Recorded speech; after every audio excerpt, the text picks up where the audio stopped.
Now, a group of deaf footballers in Somalia's capital, Mogadishu, have set up their own league, and they've had to because they've been blocked from joining existing teams.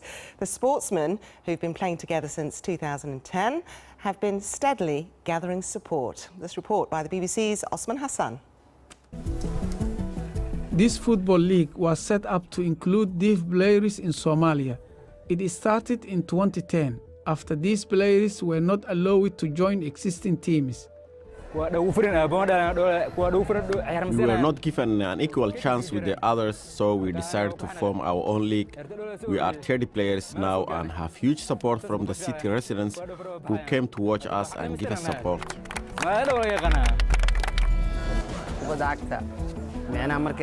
Being deaf doesn't mean being unable to play football.